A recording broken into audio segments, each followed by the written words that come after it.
36 पर team all out. Team India का dressing room बन गया था अस्पताल, फिर गाबा का बनाया ढाबा। कर दिया ऑस्ट्रेलिया का घमंड चकनाचूर। पंत की ताबड़तोड़ पारी, गिल का धमाका और पुजारा का जोर। भारत के बच्चों ने ऑस्ट्रेलिया को घर में घुसकर मारा। सिराज का नया जन्म और एक अनदेखे हीरो की कहानी।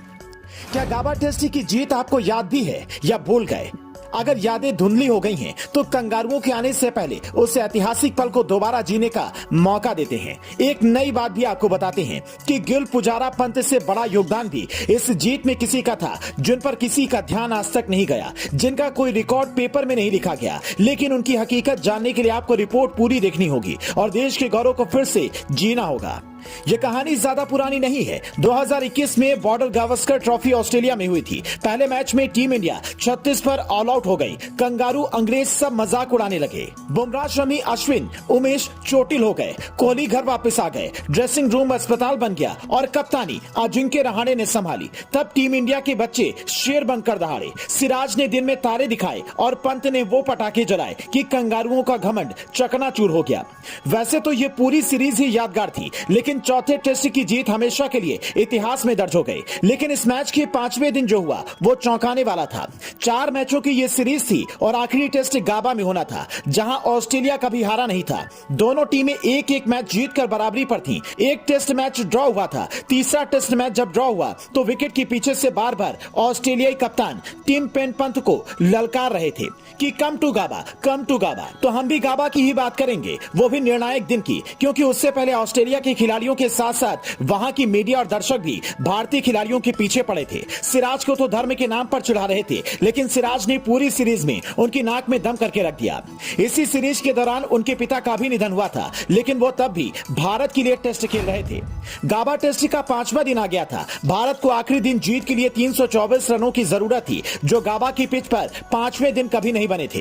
कंगारुओं को भी यही लग रहा था कि अब यह मैच हमारी मुट्ठी में है, क्योंकि 18 रन पर भारत ने अपना पहला विकेट खो दिया था। टीम इंडिया में दूसरे सबसे सीनियर खिलाड़ी रोहित शर्मा आउट होकर पवेलियन लौट चुके थे।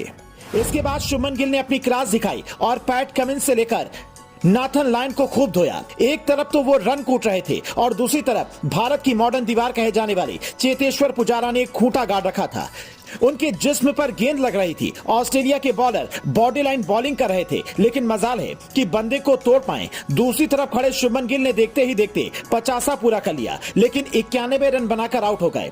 अब भी भारत को करीब 200 रनों की जरूरत थी। क्रीज पर आए कप्तान अजिंक्य रहाणे ने आते ही छक्का मारकर अपनी मंशा जाहिर कर दी, लेकिन वो भी 24 रन बनाकर आउट हो गए। अब भारत 167 रन पर 3 विकेट गंवा चुका था। सबको लग रहा था अब टीम इंडिया ड्रॉ की तरफ जाएगी, लेकिन ऋषभ पंत कुछ और इरादे लेकर उतरे थे। उन्होंने आते ही नाथन लायन को रिमांड पर लिया और छक्के चौके जड़ने शुरू कर दिए, लेकिन दूसरी तरफ अर्धशतक लगाकर पुजारा आउट हो गए। वो अंपायर्स कॉल थी। अब भी भारत को 92 रन की जरूरत थी और इतनी ही गेंदें भी बची थी। मयंक अग्रवाल मात्र 9 रन बनाकर आउट हो गए। अब सारी उम्मीदें पंत पर अटकी, क्योंकि दूसरी तरफ से ऑलराउंडर्स आ गए थे और गेंदबाजों को पिच से भयंकर मदद मिल रही थी। पंत के सामने विकेटों का पतन हो रहा था। वो दूसरी तरफ से लगातार फायर कर रहे थे। ऑस्ट्रेलियंस ने हर हथकंडा अपनाया, विकेट के पीछे से चढ़ाया, पंत को गुस्सा भी दिलाया। लेकिन आज अस्पताल में ठीक होने का इंतजार कर रहा ये भारतीय शेर अकेले डटा रहा और टीम इंडिया को ऐसी जीत दिला दी जो सदियों तक याद रखी जाएगी। 3 विकेट से मिली इस जीत ने दुनिया में टेस्ट क्रिकेट को जिंदा किया। अब वही ऑस्ट्रेलिया की टीम भारत आ रही है। हमारा शेर अस्पताल में है, लेकिन बाकी खिलाड़ियों ने बल्ले को धार लगा ली है। नाबाद 89 रनों की पारी खेलने वाले पंत ने उस जीत के बाद कहा था कि अगर सपोर्ट स्टाफ मेरा साथ नहीं देता तो मैं विनर ना बन पाता।